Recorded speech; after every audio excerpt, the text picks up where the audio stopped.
Belly fat and the fat around your midsection in general is really easy to gain but really hard to get rid of. And carrying around excess pounds of body fat is unhealthy and unattractive.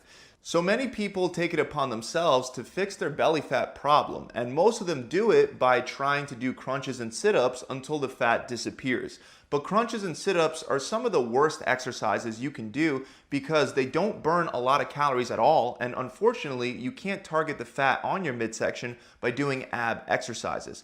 So truly the best exercise that you can do to reduce your belly fat is the exercise of self-control when it comes to your diet and what you eat on a daily basis.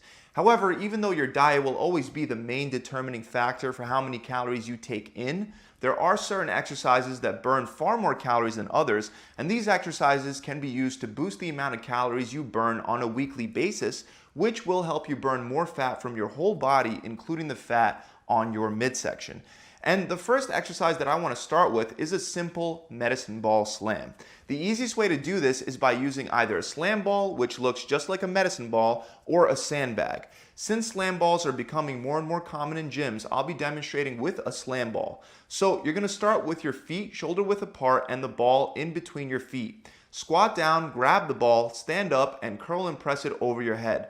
Then slam the ball down into the ground as hard as you can in between your feet. So you don't want to just throw the ball to the ground using only your arms. Instead, when the ball is over your head, you want to pull your hips back out from under you and put your whole body into the slam by bending at the waist and using the full power of your core to drive the ball into the ground.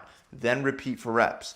This same exercise can be done with a sandbag in the same exact way. And if you don't have access to either one, then you can literally make your own sandbag with the bag that I have linked up in the description. Just add sand and you're good to go.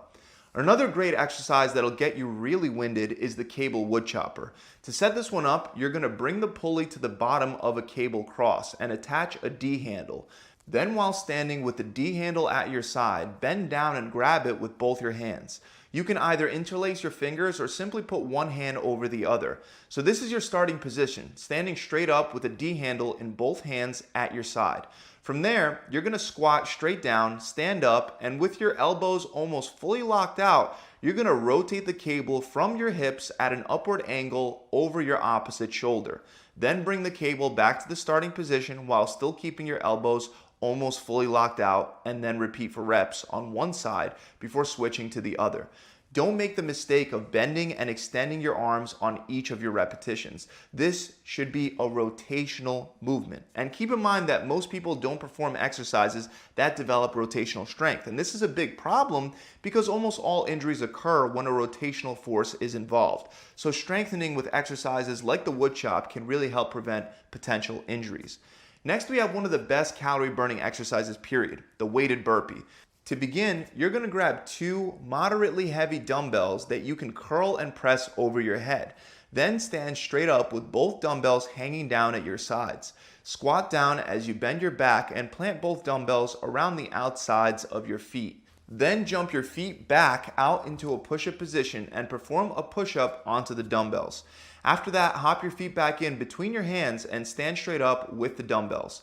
When lifting the dumbbells off the ground, you want to do it with good form, as if you're performing a suitcase deadlift. So make sure that you maintain the neutral curve of your lower back as you stand up.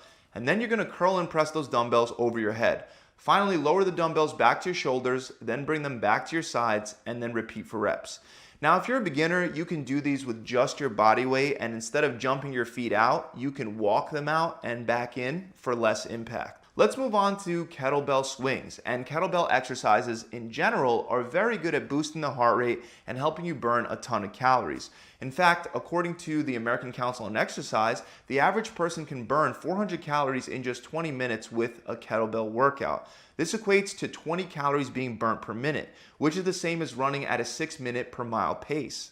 And the staple kettlebell exercise in every routine is the kettlebell swing. So to begin, start with your feet a little wider than shoulder width and the kettlebell out in front of you. Bend your knees, grab the kettlebell with both hands, and remember to keep your arms straight and relaxed throughout this entire exercise. It's not meant to be an arm exercise, but rather a hip hinging exercise. So lift the kettlebell up, relax your knees, shift your body weight back into your heels, and lower your butt backwards and down as you swing the kettlebell behind you in between your legs. Then drive through your heels and explode through your hips. This explosive hip hinging motion should send the kettlebell swinging upward. It's very important that as you pop your hips forward, you also stop them and don't allow them to go past a neutral spine. Pushing your hips forward too much will hyperextend your spine and will more than likely lead to a back injury. So pop your hips, then squeeze your core and your glutes to stop at neutral and aim for the kettlebell to come up to about chest height, with your arms still extended out in front of you. Then allow the kettlebell to come back down as you shift your weight back on your heels, hinge your hips, and catch the weight of the kettlebell as you use the momentum to go straight into your next rep. Keep in mind that this is not a squat with a frontal raise. If you're muscling the kettlebell up using your shoulders, you're doing it wrong. Another kettlebell exercise that'll burn even more calories is known as the kettlebell long cycle, but you should only perform this exercise after you've already learned how to do regular kettlebell swings well. To begin, you'll have 2 kettlebells on the floor in front of you. Bend down and grab one in each hand.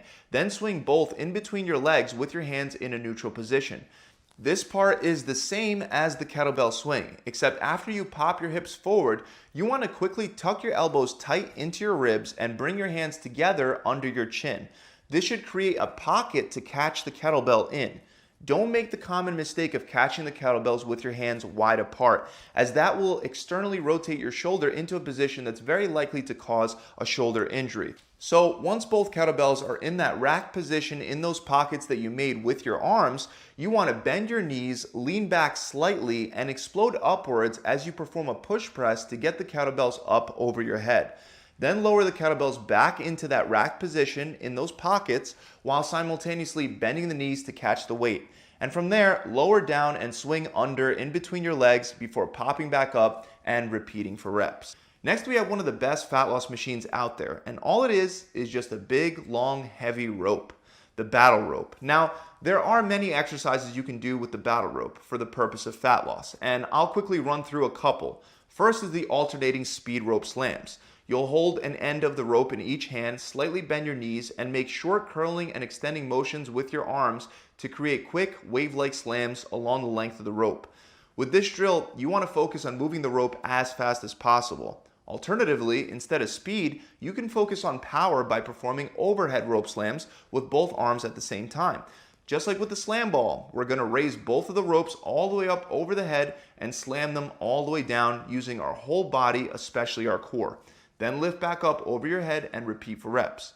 One more variation involves holding the rope in your hands upside down. And then you're going to raise the rope up and loop it across your body and then slam it down. After that, you're going to loop it up and over to the other side, slam it down, and then repeat for reps. Another great simple fat loss machine is the prowler. As easy as it might sound, you simply stack up some weight onto a prowler or a sled and you push it down one way, then bring it back the other way for a complete lap. When my clients at my gym felt lazy and didn't feel like training, I would ask for them to simply come in and perform 10 laps with the prowler.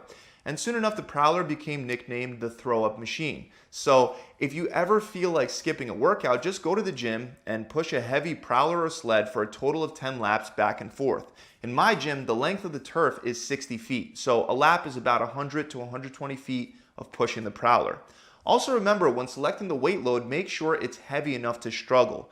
You shouldn't be zipping up and down the turf with no effort. Next are mountain climbers, and these can be done anywhere to elevate your heart rate really high, but specifically I want to talk about a more advanced way to do them utilizing a TRX. So you're going to adjust the TRX straps by bringing them down to the bottom a few inches above the ground. Then you're going to take a seat with your feet close to the straps and you're going to cross them over so that the left strap is on the right and the right strap is on the left. Then put your feet into the straps and throw one foot over the other as you turn over onto your stomach. From there, you'll get up into a push-up position and start performing mountain climbers by bringing in one knee up towards your chest and then alternating back and forth with your other knee for reps. Another great exercise for that transverse or rotational plane of motion that involves slamming as well is the hammer swing. Now, not everyone will have access to this exercise, but anyone that seriously wants to try this can go to a junkyard and pick up a tractor tire either for free or for dirt cheap. You would also need a long weighted hammer weighing 5 to 15 pounds. Then stand in front of the tire while gripping the hammer at the end with both hands. Stand in a staggered position with your left foot in front of your right. Swing in an arc-like looping path around your right side and over your head. Then pull your hips out from under you, contract your core, and slam the hammer down using your whole body. As the hammer bounces off the tire, switch your stance so that your right foot is now in front of your left. And now loop around on the other side, slam it down, and repeat for reps. Finally, our last and final exercise that burns a lot of calories is the Turkish get-up. For this one, you can grab any kind of weight in one hand regardless of whether it's a dumbbell or a kettlebell. Just make sure that it's a moderate weight load and not too heavy. You're going to lay down on your back with the weight in one hand pointed straight up towards the ceiling.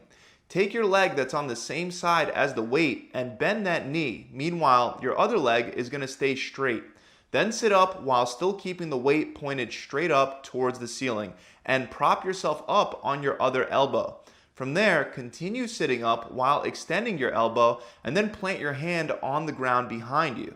Then you're going to lift your hips up off the ground as if you were getting ready for a side plank.